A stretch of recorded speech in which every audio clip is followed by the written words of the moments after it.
Hey, what's up? It's Emilio DiSpirito, and this is the Wealth Architect Podcast. I'm so excited to be here with you each and every single week. My team and I have hand-selected our guests to come on the program to talk about how to build wealth financially, mentally, physically, spiritually, right? There's so much that goes into building a lifestyle full of wealth, and we hope that this content really reaches you, not only in your brain, but in your heart, and that you could do something with this. So thank you so much for tuning in. God bless you, and we're going to have a great show.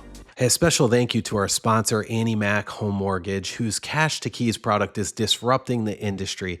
Sick and tired of finding the perfect home, not having your offer selected? I got to tell you, it happens all the time.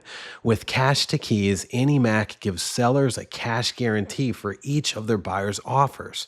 Stop bidding and hoping. Instead, bid with Annie Mac and bid with confidence. Don't just bid, but win. Annie Mac Mortgage. Do you currently own an abundance of multifamily properties? Are you tired of working with property management companies that just continue to drop the ball and disappoint you? Why don't you start your own franchise? Go ahead and contact our friends at Nexus Property Management to see how their proprietary information and systems and marketing can work for you. The success that they have had all over the country is unbelievable. Check them out, Nexus Property Management, and go ahead and let them know you heard it here on The Wealth Architect. Episode number 20 of The Wealth Architect, our season finale in season one, our first season. And it's been so fantastic. I got to tell you, we've had so many amazing guests on. We've had some really great feedback from our listeners, and we urge you to please reach out, ask any questions that you have, or if you want to connect with any of our contributors, feel free. We'll connect you with them. So today we've got a very special guest. We've got Dan Ayotte of Northpoint Developers. He's fantastic. I've gotten to know him over the past couple of years, have done several projects with him. So we're going to learn more today about what it takes to become a developer, okay? Some of the risk that's involved there, and some of the game-changing things that Dan and his crew have done to really bring something new and special to the marketplace. And it's really unique what he does. So I want to highlight that, and I want to share why that overall is such a fantastic business plan. And I see so few people doing this, throughout the country. So awesome stuff. Dan, welcome. Thanks for having me. You're welcome. Glad to have you on. You always have nice watches on, man. You present yourself so well. But it's good. I remember we met at an Axe Capital event. Correct. Zach Levake with Axe Capital put on an event. It was the first time that we met with like-minded people, all investors, all people that are either developing or flipping properties. And we kind of just hit it off. We started talking, and since then the rest is history, man. So yeah, for sure. Yeah. Come find out, I kind of grew up in the same area, know a lot of the same people. That's right. Just never really connected when we were younger, but we're here now. That's right. But I do remember seeing you like out and about or on social or whatever through like other friends, and that's Rhode Island, right? But so where you go. So good stuff. But I think that what we have to talk about today, though, really is pretty far-reaching, and it's universal, and it's about a grit, grace, quality, all of those wonderful things that make the best business people do what they do. So first off, tell us a little bit about yourself. Yeah, so went to college for architectural design, which really helped me get a start in construction, right? I've been doing construction management on, a subcontractor level for about 25 years now. So, wow. I'm not new to the industry, right? Roughly 3 years ago, I decided to step out, start doing my own development, where we did a small flip house, worked out well, and rest is kind of history. I decided to jump right into new construction and, balls to the wall with it, and here we are, It's been a great run. It's been fun. I've learned a lot. But one thing that I think that I do, or that helps me a lot in this career, is that I have that background, right? That architectural background, so I can look at plans, understand engineering, understand construction concepts, and how everything goes together. It's been huge in getting me where I am right now. Yeah, there's so many moving parts in, not only building a property, but just getting land ready to be built on. And it's insane. I mean, when you started in this, were you aware of all of the time, the energy, the resources it would take just to get one foundation in and a house built? No, God, no. It's nuts. what's left out there for land nowadays, a lot of it has restrictions, whether it's conservation, with wetlands or special species or something going on, Hmm. or just the land itself having restrictions, ledge or water, anything that's special with the Mm. property. Like our latest project now, it took a little over 7 months before we got final approvals to demo the house and start put the first foundation in. So you have to have that bankroll, you have to have that patience to stay consistent with it, and just don't be afraid to just keep with it, right? It's a lot of work. Yeah, it sure is. And as we're talking about restrictions on land and whatnot, our fellow listeners out in the Midwest and parts of the South are literally laughing at us because they have, like ranches the size of. I saw a ranch in Wyoming the size of Rhode Island that's selling for $80 million. Okay, like could you imagine buying the state of Rhode Island for 80 million? Maybe we can hit up like one of our hard money lenders. Hey Zach, can we borrow 80 million? Glenn, can we get 80 million so we can go ahead and buy the state of Rhode Island? It's nuts. There's so much Wild. land out there available out, when you're looking outside of our area. Yeah. But, us as New Englanders, we're just so confined to this area and we think inside of a box, right? Yeah. It just, I don't want to leave the area, family, friends, Yeah. but, you can pick up and do development anywhere in the country. You sure can. And I think what's happening here is pretty relevant in most of like the coastal parts of the, because we're pretty much mainly a coastal kind of community. And anywhere around the coast, like land is really limited. So if you're in a marketplace where land is limited, you're going to understand this. But either way, start to finish, it is balls to the wall. And it's not for the faint of heart. I see a lot of people get into this business. They do one, they hack it up and they are out. But you've made a name for yourself rather quickly. And this is why I want to highlight you, Dan, because, you put up you did a flip, Yep. right? And then from your flip, you did Brand new construction. Okay. All right. Yep. It wasn't just an ordinary new construction. And I want to lead off with this. The finishes that he put in the first time I seen this home. Okay. I think, was it Tiffany? Tiffany Street. Yeah. Okay. All right. So the first time I walked into this home, Dan, I was looking around. I was like, how did this dude make any money with these finishes? Like, I had such respect for the way that everything was done, the appliances that you picked, the type of counters, the type of cabinets, Yep. all of the details around the moldings, just the aesthetics, the outside of the property, the tree-lined driveway leading up to the home. Dan, like those are things that most builders don't even touch. Won't do. Yeah. What inspired you to spend that extra cash, and have you seen it make an impact? So my whole thing here is obviously time is money, right? Sure so is. all of these properties you have loans on, and towards the end of the property, that's where your interest is the highest, right? You're paying a big monthly nut. Anytime that I can spend a little more money and make sure that house gets on the market and gets sold faster because it has those higher end finishes, to me, it's a win-win. Even if I make less money, which I'm okay with. I'll rather spend profit on making sure the final product is great, making sure that everything is top notch, making sure that they have full hardwoods, all the things that I do on all my properties that just kind of bring it to the next level above the builder grade, spec home. So you sold that property on Instagram. Yeah, before I hit market. All right. And you told me that. You're like, yo, I just sold this house on Instagram before it even hit. I'm like, what? Well, like that's like, still in 2025, it's still like almost, well, that was 23, I think, right? 23. Yep. 23.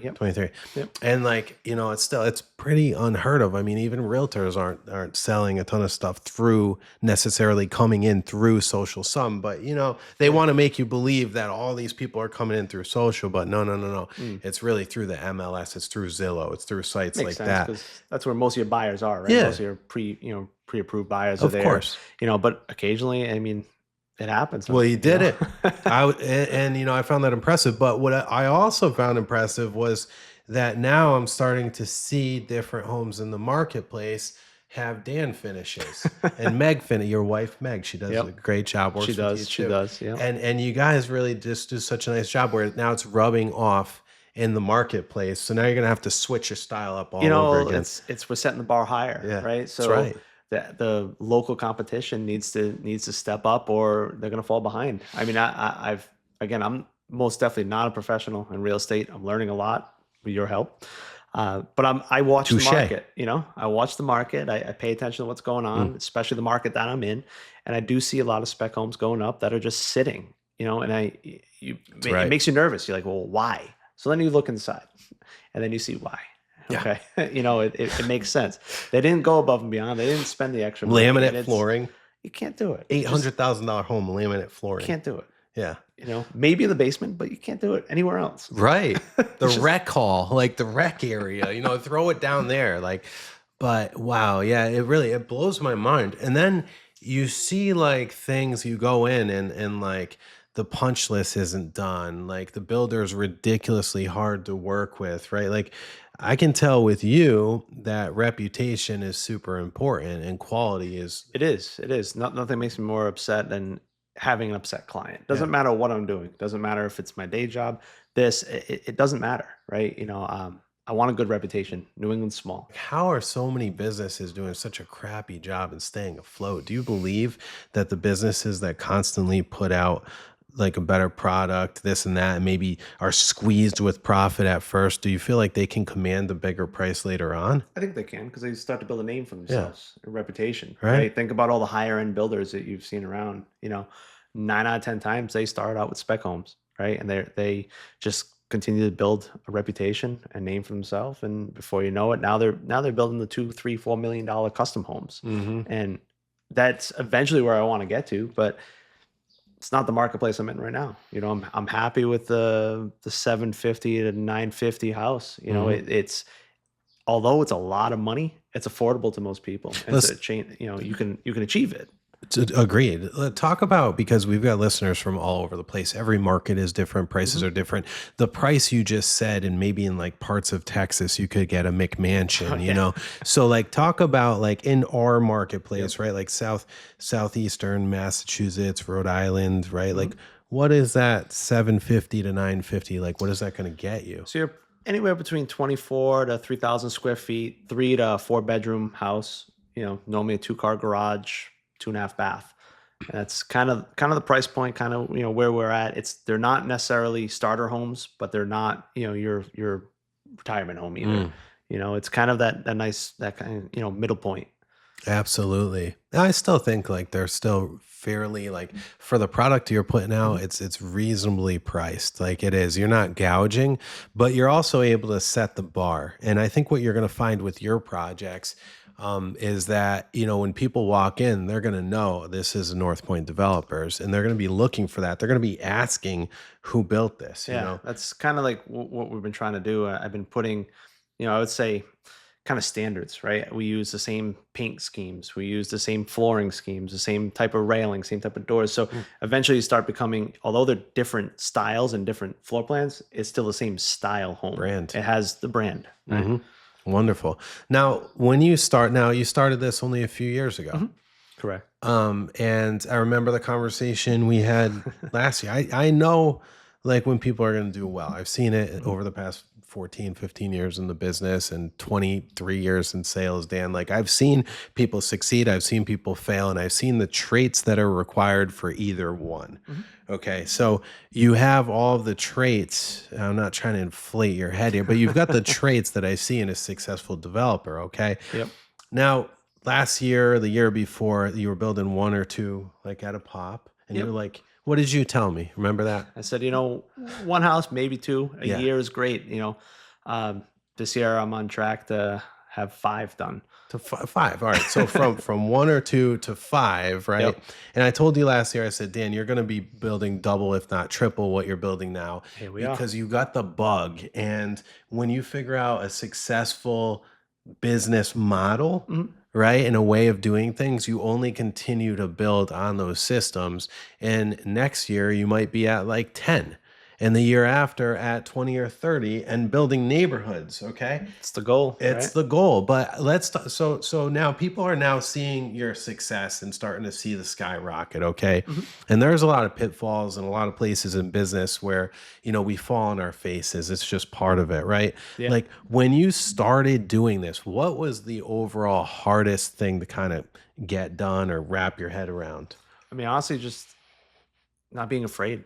if that makes any sense. Fair. I've always done okay. I've had a little bit of money in the bank, nothing crazy to talk about, right? But taking that next the next level, the next step has always just been something I wanted to do. And, getting into real estate, it kind of by default I did it. And I'm glad I did it, right?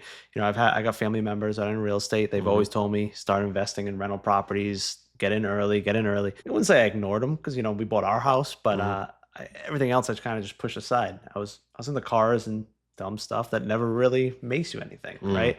Had a great time. I wouldn't change anything, but I wish I would have gotten in earlier. But definitely just fear was the biggest downfall, right? Just afraid to take that leap and just see where it goes.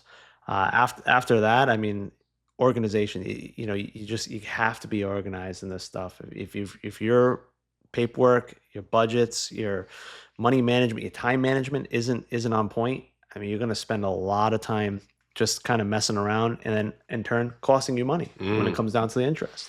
Well, let's talk about that, right? Because that's an area where so many entrepreneurial people, right? We like to overlook the organization. We like to overlook the process, right? And there's usually in every business, there's usually, if the business is successful, either a visionary or a visionary and an integrator, or that one person can do both. So with you can do both, right? You're creative and you're analytical, which is rare. But let's talk about that. Let's talk about what advice would you give somebody? Is there certain software you use, or is there certain practices that you do to stay organized, keep it all together?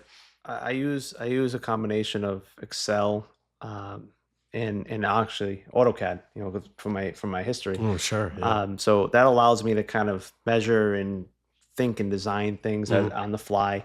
But Excel is a big tracker. I know there's construction management softwares out there that can kind of run your books for you. I don't use QuickBooks, my accountant does, but I use Excel for everything. And it's just keeping track of your money, where your money's being spent, making sure you're on budgets, put budgets to each individual, portion of the project, whether it's your site work, your actual construction, your finishes, and just track where you are all the way through the process. So important. I see so many guys getting caught up in just spending money, not understanding where the money's going. This way, you keep track. Hey, look, my site work's 50% done. Am I at 50% of my budget? Am I at 80%? I got to watch out. I got to pay attention to what I'm doing. And it allows you to kind of figure out where you should be and make sure that you're on track. Even if you're not analytical, right? Or you're not great with spreadsheets and all of that, that's not my forte, right? Thank God I have business partners that are. But one of the things that I've done is I put it on a Word doc, and then you can copy and paste that all into Chat GPT, and you can tell it exactly what you need, what you want to track. It'll build it out for you, right? So there's no excuse not to know. I know my numbers to the penny. There's no excuse not to know your numbers, right? No. So know your numbers. That's number one. Now, number two, when you're developing a team of professionals, right? What are the characteristics? What are the traits? What are the qualities you look for in building the team of professionals around you, from financing to real estate advisors to attorneys to builders, contractors? Can you kind of talk about? I'd say the biggest thing is dependability. Pick up the phone. If I call you, doesn't matter what time of day, you answer the phone. Whether it's a text, hey, I'm busy right now, I'll call you back, you still answer. You acknowledge the call. That's key. I can't tell you how many of these contractors, how many of the attorney offices that I've dealt with that don't return phone calls, and they're just missing out on business. And I get it. Everybody's busy. It's that time of life right now. Everybody's busy. You never know, that phone ringing. You don't know, is that your next $10 million job? You have no idea what that is. So don't be afraid to pick up the phone, call, answer. Like I said, just having dependability. Workmanship and craftsmanship, that's a whole nother avenue of this thing. The biggest thing is show up when you say you're going to show up, do what you say you're going to do, and finish the job on time, and everybody's happy. In my eyes, Bam. I go above and beyond to make sure that all of my guys are paid immediately when the work's done, even if that means taking money out of my own pocket before the project is funded. You mentioned funding and all that. A lot of these projects have private loans. So sometimes there's draws that I'm waiting on, whether it's loans from private funds or bank funding. There's still draws, right? Payment draws. I'll personally pay for things if I have to make sure the project moves. My subs are happy. Everybody's happy. So when I pick up the phone the next time and say, hey, I need you here, they hear right away. Smart. Yeah. Nobody likes to pay. These people feed their families with that. Correct. Right. They're working hard. They're working hard for me to turn a profit for me. So why not pay them? Has there been a situation where you hired somebody, they didn't meet your expectations and you had to sever that relationship? Thank God, no. Wow. I used some guys that on the first flip property that were just kind of neighborhood people, right? Handymans. They got the job done. Neighborhood, you pick them up on the street. Hey, the guy at Home Depot, let's like... Facebook actually, I was looking for a painter or looking for this. It worked out. Nothing surprises me with you, man. Wouldn't be what I would do again. Not to talk negative by any means, because the house was 60 years old. They were dealing with what they were dealing with, but wasn't a professional company, put it that way. Got it. But luckily now in my professional career, doing the development, new construction, I've had zero issues with subs. Wow. I've been very fortunate to have a great group of guys, great team, whether it's the plumber, electrician, my framers, all eager and ready to work for me.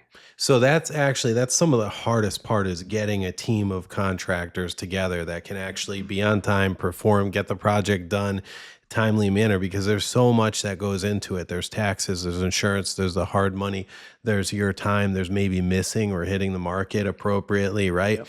So what expectations do you have with anybody that works with you? Do you have like rules to live by? Like when you're talking with contractors, is there a way you say things, or is there something you've said to set their expectations on what you need? It was the first job. The first job went, I was kind of very easygoing on the first job, right? See how everyone worked. I could kind of gauge where they would have to be, who would I have to get behind and say, hey, hurry up, kind of set the bar, right? And at that point, there was a lot of change orders, right? There was extras for this, extras for that, all the little details you keep talking about, which I knew was going to be extra money. And I knew that going into the fact. But this way, the second time around, these guys were asking the questions. Hey, what are we doing for this? What are we doing for that? For example, like my electrician, right? Mm-hmm. When he does all my wiring, we always add under cabinet lighting and toe kick lighting. Oh, that's true. The toe kick lighting is huge. It's a cheap modification that you can do, but it just brings so much more class to the project. Now, I don't have to ask my electrician. He carries it in his scope. He knows it's there. He knows what we're doing. My flooring guy knows we're doing hardwoods throughout. There's no questions, or am I doing carpet in the bedroom? No, I'm not doing that. So at this point, they know me, they know my brand, they know what we're doing, they know what to expect, they know what I'm going to ask.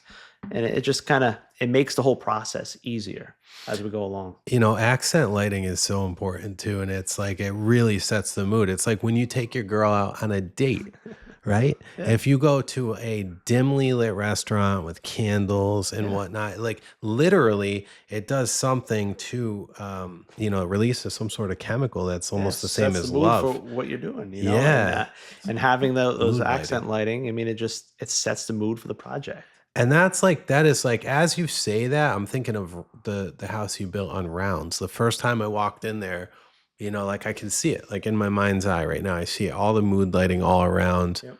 Unbelievable. The lighting Such up the a nice stairs touch. And all that. Again, kitchen. Don't get me wrong, it cost us money, right? But it was a marginal value to it compared to what the overall project ended up being. And we sold that well over asking, right? It was $50K over. $50K over asking, right? It was the second open house, first open house.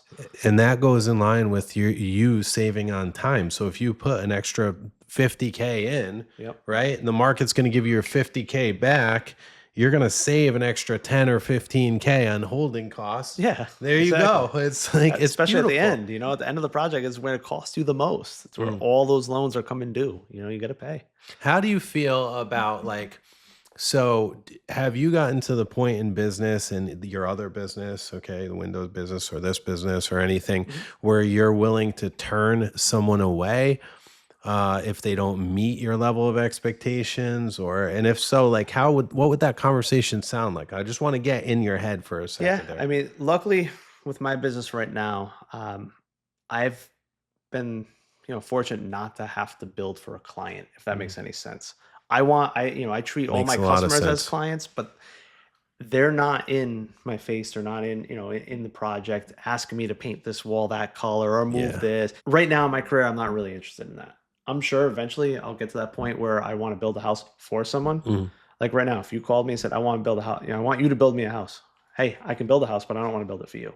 Yeah, thanks. You can buy it at the end. I would just let you build it to Dan's spec and I would buy it. Yeah, it's like, I have a wife. I don't need to.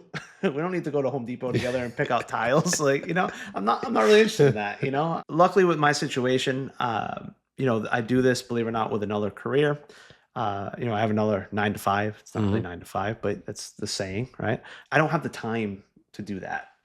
Maybe if I did, maybe if this was my only source of income and this was all I was doing, then maybe a little more open to it, but not right now. So I haven't really had to turn anyone away because I'm not interviewing people that are looking to build. I've got a lot of interest on social media, right? As you know, I film, it's only my stories. I probably should do a little more, more with that. Doing great. I do my stories and I upload those along the build process so everyone can see what, all the steps that we're taking. I do get a lot of people that are interested in, hey, I want you to build, I want you to do this. And I kind of brush it off, but see where it goes. Right now I focus on one area and one area only. It happens to be where my day job's office is. So it makes sense. I can, I wouldn't say sneak out, but I can get out during the day really without interrupting my day to day, and it allows me to do twofold. I can look at my projects, check to make sure everything's up to my standard, everything's moving the way it's supposed to be, but also not affect what I got going on in the office. Well, that's huge. It works out. So eventually, maybe that step will be taken and where I can, branch out and go, further out and, develop in Rhode Island or other areas of Massachusetts. But for now, it's that one area. I love that. You stick with your niche, you do what you do. And I think it's brilliant that you started this with a 9 to 5, right? Like, and so many people feel kind of stuck in their 9 to 5, but a 9 to 5 could be used as leverage while you launch another career, right? You got health coverage, you got, your consistent pay. And when you're starting a business, it can take a lot of time to get paid. It can take a lot of time to perfect these systems and the process. And not every business succeeds. It's, maybe 80% of businesses will fail in the first year or two.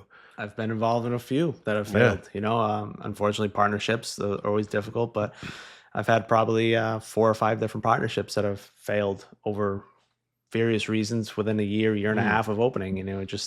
We're always trying, right? Because the biggest thing about gaining wealth is multiple streams of income. That's right. Like, what does gaining wealth mean to you? Like, when you think of gaining wealth, is it strictly financial, or is there any other areas involved in that? Or I'd say it's mostly freedom to do what you want with your time. Obviously, money's a part of it, right? You need money to be able to do that. So, especially here, wealth, in my eyes, is both time and money. It's what it comes down to. The ultimate goal is to make enough that you can support the lifestyle that you want to live without having to answer to somebody. You do what you want when you want. Only answer to your wife. Yeah, that's right. And God. Oh, that too. Yeah. How about so you had some partnerships that didn't really work out, right? And we'll never share anybody's name or any specific situation, but like from failed partnerships, what have you learned from that, and how has that helped you scale? It makes you go into everything with a closed eyes, because you get very nervous about getting involved in another partnership at all. You need to be partnered up with someone that has the same work ethic and the same drive as you, because end of the day, even if you're 50-50 partners, if you're not doing 50-50 work, there's always resentment. A lot of times it can be friends, it can be family, and money makes people do weird things. There's many times where they're going to say, my family eats first. And I get it, but the same respect puts a strain on the friendship or family membership. Sure does. You totally see like the real side of people when you throw money in there. It's sad. I agree with that. I think people put too much weight on money and not the relationship. And, For sure. You quickly find out in business. You quickly find out who is who and what it's all about. Definitely do. Yeah. Wow. That's amazing, Dan. You've got like so much experience for such a young guy. And how old are you? 39. 39. So you're not even 40 yet. And, I meet a lot of people every day, and I know people that are, say, 35 or even 25, 35, 40, 45, and they're down on themselves. Like they're maybe feeling stuck in a career, and they have big dreams and aspirations. What advice would you give these people? The biggest thing is don't be afraid to step out. Never burn bridges with your career. If you decide you want to do something else on your own, leave professionally, leave with ample time, because you never know what's going to happen if this is going to fail and you want to come back. I can't tell you, it doesn't matter what job you're in. I can't tell you how many people I know that have just quit without proper notices. F you, like they won the lottery. Yeah, you out. didn't win the lottery. Yeah. You still need to get, a paycheck every week. So in my situation, if I ever were to move on from my career, as project management, it wouldn't be a fast move. It would probably be a 6 or 8 month transition, right? And I would make sure that I have ample time for the company to do what they have to do, whether they're hiring someone new or downscaling, whatever it is, so that in the event I ever had to make a phone call and come back, I could, but Smart. It's really, so, exit professionally. Don't be afraid to put in hard work. There's going to be many times where starting in early, you're going to have to be there, sweeping, taking care of whatever the small little tasks that someone else isn't doing, you're going to have to do at the very beginning. And just don't be afraid. That's right. the biggest thing. Don't be afraid. I got plenty of people, again, non-professional at real estate, definitely trying, learning a lot, but I got the same probably 10, 15 guys that call me constantly, email, text, DM me, asking the same questions over and over, and happy to help. But here we are 3 years, 4 years later, I haven't done anything yet. Just do it. Take action. Take action. Put one foot in front of the other and damn it, crawl. Yeah. Just crawl. Start somewhere, I agree. I see a lot of that too. And what bothers me, right, is I love when people reach out and they're like, hey, Emilio, how'd you do this? And I'm like, oh, you know what? I don't know how, but my boy Dan does, right? So I connect them with you, and then they ask you. But when they ask you 7 or 8 times, like you said, they're not doing anything. Like that bothers me, right? Like there's a point where you have to either shit or get off the pot. Yeah.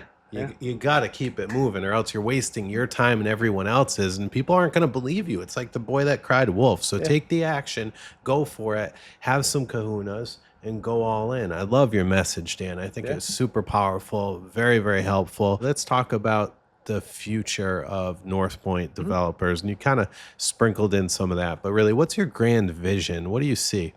I'm hoping in the next 5 years that it's a full-time gig for me. That the missus, Megan and I are doing it co-ownership together. She can hopefully resign her position at the hospital.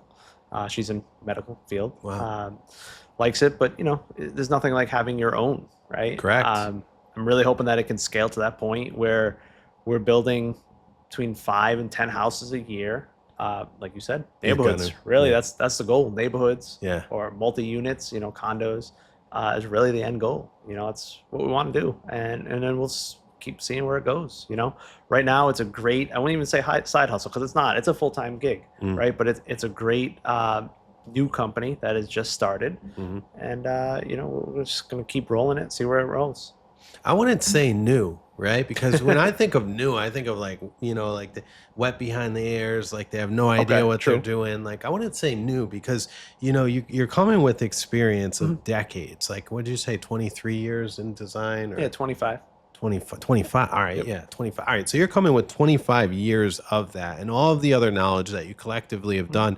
And I mean, don't you think like there's something to be said for that? Like any situation that we're walking into where we have any kind of knowledge from past experiences, it only makes us more powerful. Yeah, for sure. It's helped me get where I'm at right now. Don't cut yourself yourself short in any given area, because like really like what we do is important. And I don't see what you're doing or what I'm doing or connections with people. I don't see any of that going away with AI. No. And everyone's so scared and they're talking about this. I almost even hate to talk about it because like people talk about it so much, but I don't see that going away. No, you're not going to replace the face-to-face no matter what. Now, AI can be used as a powerful tool. You mentioned it earlier. Put all your documents in and say, hey, make me a budget, make me a list to follow. If you know how to use it, it's a great tool. Really. That's right. It is a little scary about what it can do or what we all think it's going to do in the future, but it's not going to replace any physical human building personal things. touch. No, never. The women want the handmade Louis Vuitton. Yes, they do. Right? I Yes, mean, they could do. go get the machine-made rip-off at Walmart, right? No, they want the handmade. They want the handmade Louis Vuitton, right? And that's what you provide. And I think that Yep. there's always going to be a need there. And, Dan, thank you so much for coming in, talking about your experience, your business, the quality of product that you put out there, Yeah. and the service. Thanks for having me. Great job. Thank you so much. Awesome. If you want to learn more about Dan and Northpoint Developers, feel free to follow them on social media. Great stuff. And if you feel like you'd be a great guest for this program, or you know somebody that would, let us know. We'll interview them ahead of time, make sure that they're fit for the program, and maybe we'll get them on. Do you own a European or a Japanese car? Are you looking for a reliable, trustworthy, experienced place to take your car to get repaired? Look no further than our friends over at Elite Auto. They're not only going to welcome you with a smile into their ultra clean facility, they're also going to give you a rental and make sure that you are taken care of while your car is being repaired. They've got master technicians that know how to diagnose and fix any problem your car has.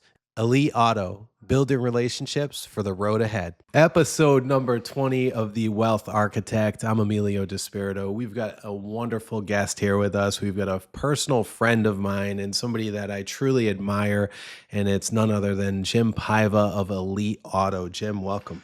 Hi, Emilio. Thank you for inviting me here. You're welcome. I know being on your show is quite an honor, and I'm happy that you invited me. Thanks, man. I appreciate you, Jim. And so Jim runs one of the best run businesses that I have ever been into. And you got to think about that, right? Like, how many businesses do we walk into on a daily or weekly basis? And to be able to say that, I don't say that lightly. And over the years, I've gotten to know Jim and his team over at Elite Auto, and they fix and repair Japanese and European cars. We're going to get into that in a minute, but I wanted to take time today to interview Jim and talk about the quality of business he built, why it's so important, situations or challenges that he ran into over the past, 27 years or so in business, and also his succession plan and how he is handing his business down, or basically selling his business to his children, okay? Which is an unbelievable, amazing thing, okay? Setting your kids up and doing that successfully. I haven't met many people to do that. So he's going to be a fascinating guest. Jim, again, welcome. Thank you. Great to have you. So let's talk about your vision back in 1998, I think, right? 1998. Yeah. Well, I started off at a local dealership, and my main goal was to be a service manager. Why, I don't know, but and they would never promote me because I was very good at working on cars. I was productive. I was good with clients. And so they didn't want to take me out of the front lines. So I got fed up with that, and I decided to take the leap, and I quit my job. My wife at the time quit her job. Wow. We took a $50,000 cash loan off the SBA after we wrote a pretty detailed business plan, and that's what we ran with. 27 years later, I'm here. Wow. And you started humbly, and you started with a belief, with a vision, and with really all in, right? You took action, you made it happen. I can imagine that it wasn't easy. I mean, you had children at the time too, didn't you? We did. We had 2 out of 3. We had Michaela, she was about 5 years old, I guess, and Carly was 3. They grew up in the business. It's amazing. Yeah, I remember seeing photos that you share where Carly was a baby, I think.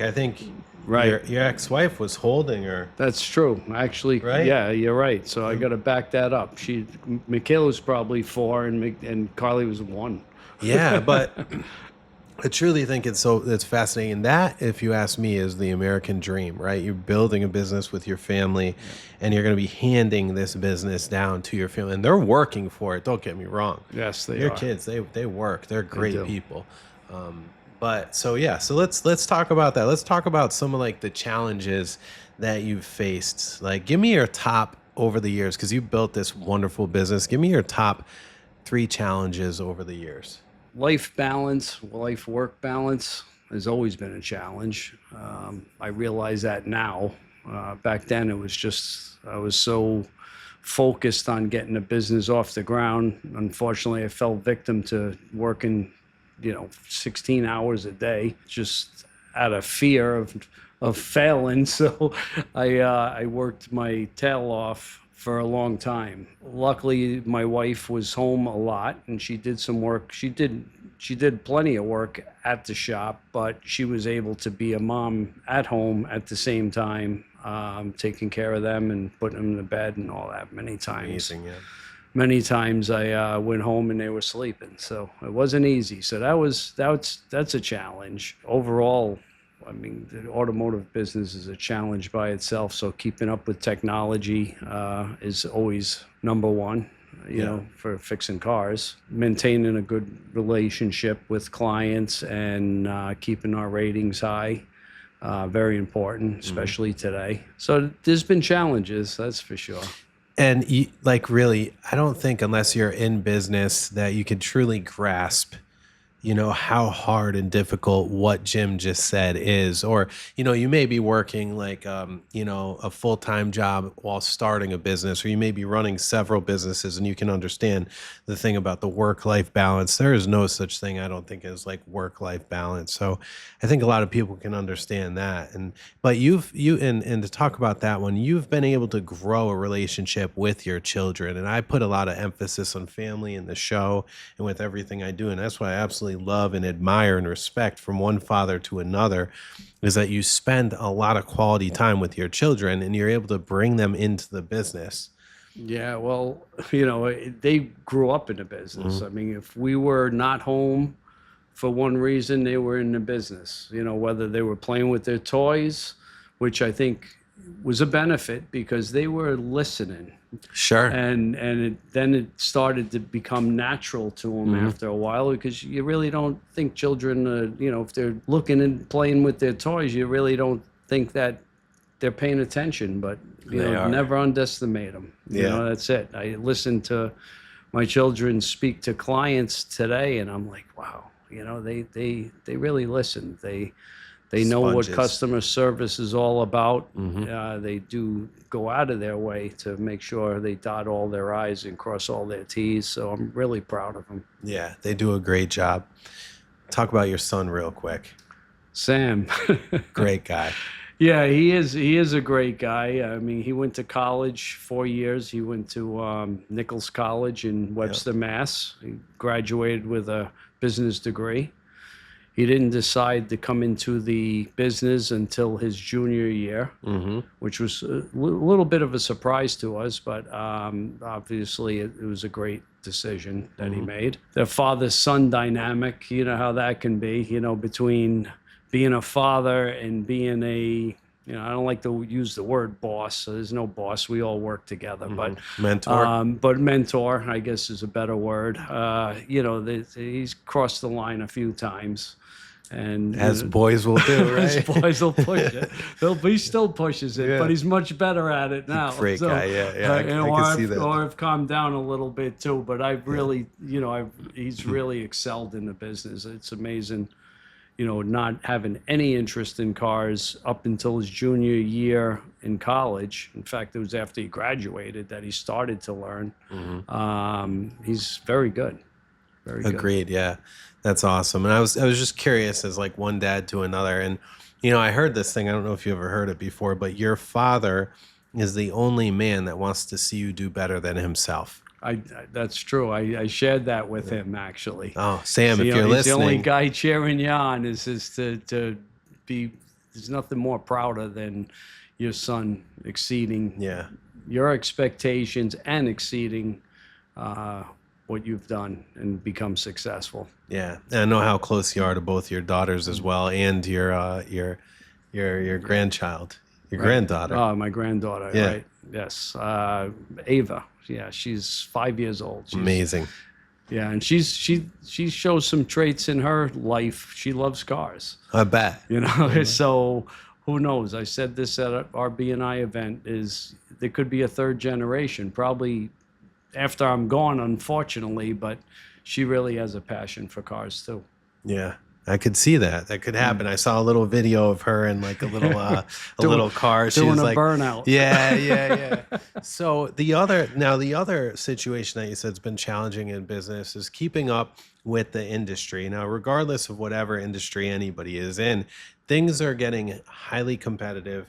And things are getting faster and faster and faster. You do something a bit different than any other shop that I've ever walked into, and you're constantly training and coaching your people. Can you talk a little bit about like what that looks like what your culture's like at Elite Auto? Well, you have to constantly train. I Mhm. mean, as a technician, you're expected to be an electrician, an HVAC guy, True. electronic genius, Chemist. chemist. Yeah. I mean, you have so many things that you're expected to know. Where in different industries, if you're an HVAC guy, you're an HVAC guy. That's Mhm. it. So, an engineer, that's another thing. Is True. it's just so much that you have to do. You have to train all the time, and especially today. I mean, when I was working on cars, when I first started in 1980, it was nuts and bolts. Today, there's 60 computers on cars, It's wild. and they all talk to each other.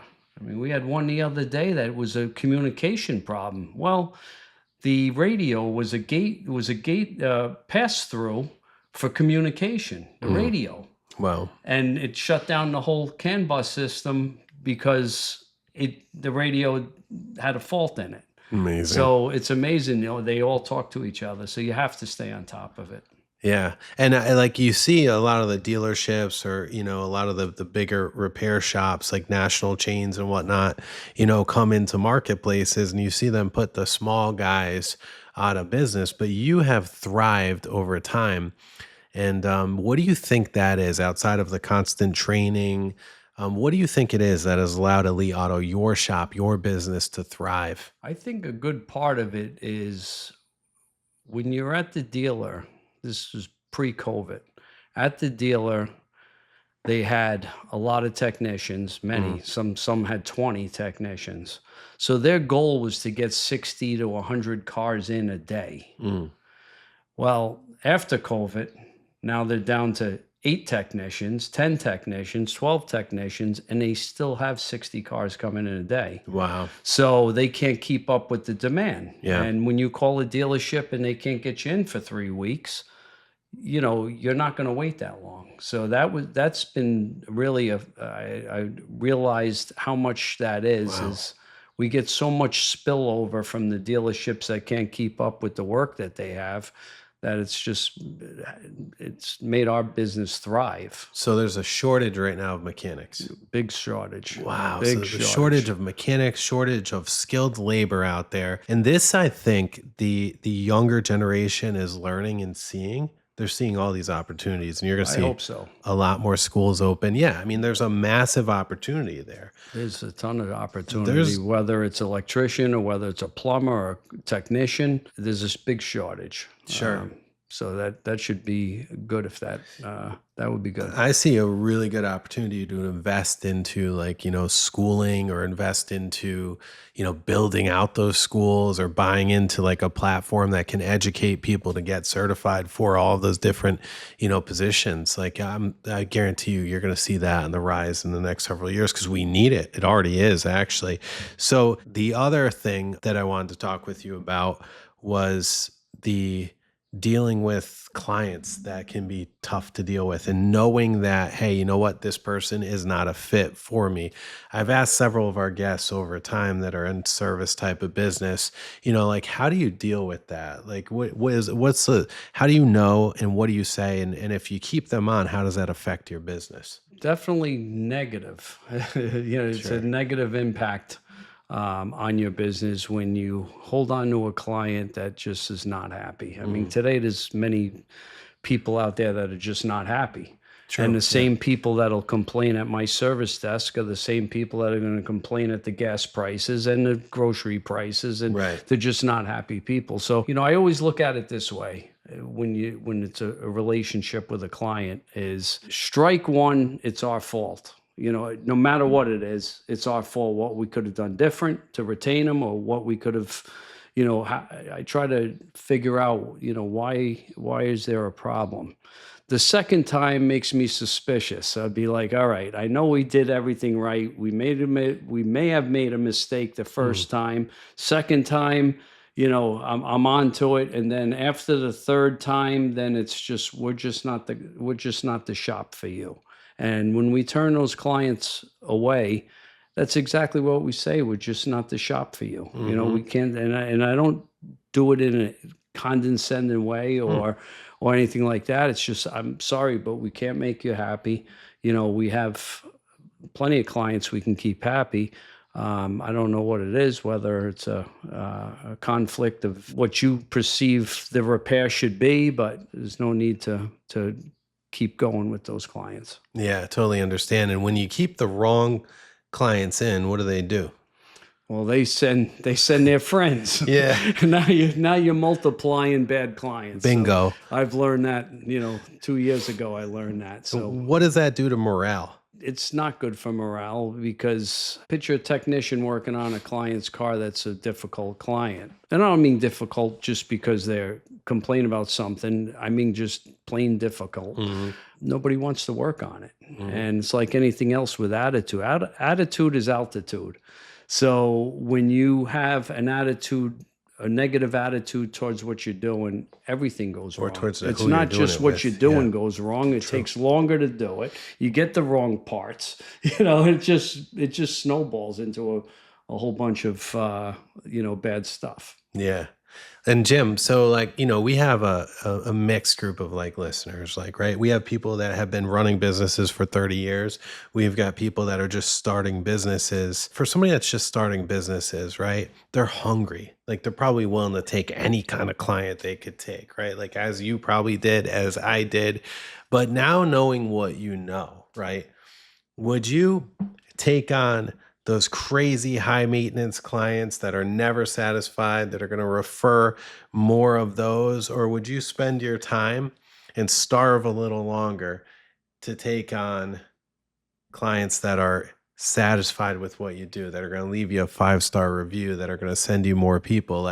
Starting over, knowing what you know now, putting yourself in those shoes, being hungry, would you work with the crazies? Well, I think initially you have to. Yeah. It's all about keeping the bills paid.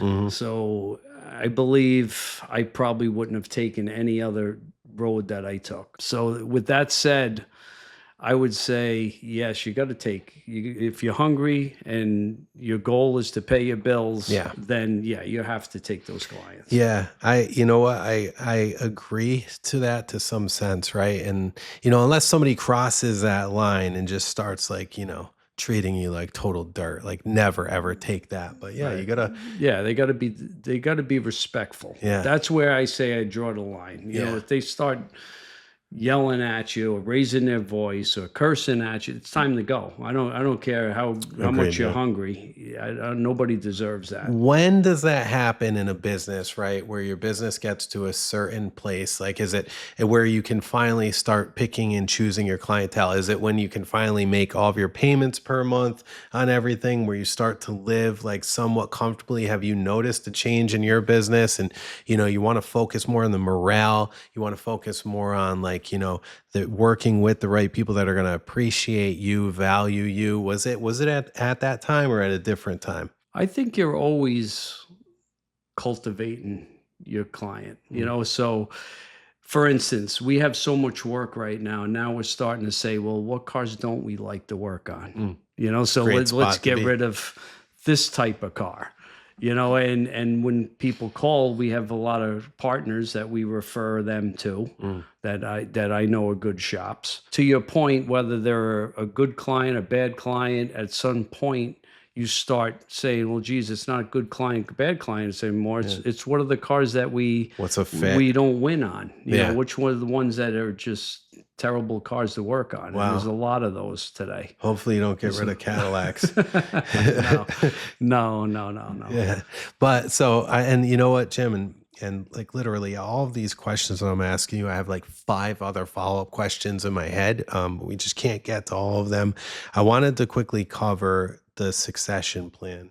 You are one of very few people that I know that are able to build a business that is so well run and so well perceived in the community that you can either sell it or hand it down. I think handing it down is so much more important, so much better than selling it to some strange person, or right? Because you've created a legacy. So can we talk about that succession process? Like, how did you do that? What does that look like? Well, selling it isn't an option because my kids, just like us, have put every ounce of blood they got into it. So one, it wouldn't be fair to them, and two, why would I do that to Yeah. my children? That's not an option. But selling it to them, that's another problem I have, is because I don't want to bury them in debt for the sake of me being able to go off in the sunset. So that's not going to happen that way either. So there's a lot of things to think about in succession planning, on how do you make it happy so it's a win-win situation for everybody involved. And we're working on that. We've had plan A, plan B. Now we're on, plan Z. Well, it's coming. But yeah, so I mean, you're constantly figuring out how to make it so everybody wins. It's not easy. It isn't easy. It's not easy. You but know, I wouldn't want to be the selfish one to go just sell my business and and leave my children stranded on something they work so hard to build. That's admirable. Very admirable. A couple other questions, because there might be some listeners that want to eventually do that. What professionals are involved in that? Like, is there a certain type of attorney, a certain type of accountant, a certain type of, like, how do you, what professional do you engage to say, hey, look, I want to start a succession plan. I want to be able to hand the business down or sell a business to the kids or do whatever it is.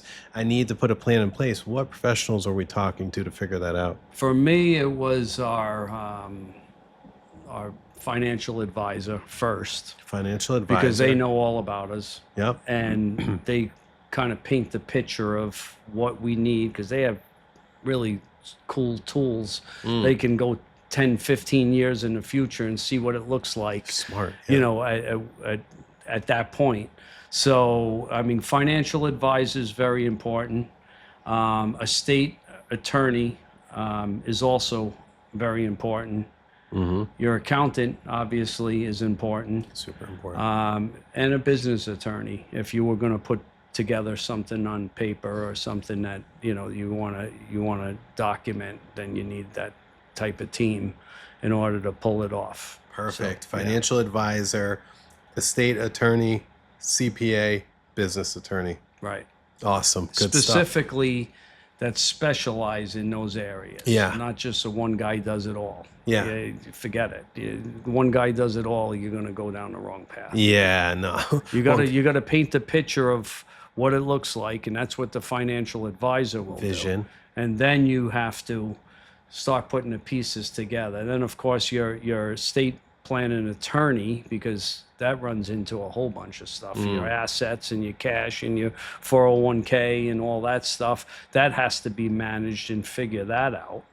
And then, of course, the accountant, he knows where the business is, and he's good with the numbers, and there's a lot to learn from him too as well. And then the business attorney for all the legal documents. Button it all up. Button it all up. And you also need, out of the four of them, you just need to get a lot of information on what's the best way about doing it. Sure. So Yeah. that's And you have to share the same vision with your children, or not the same vision, but the same goal.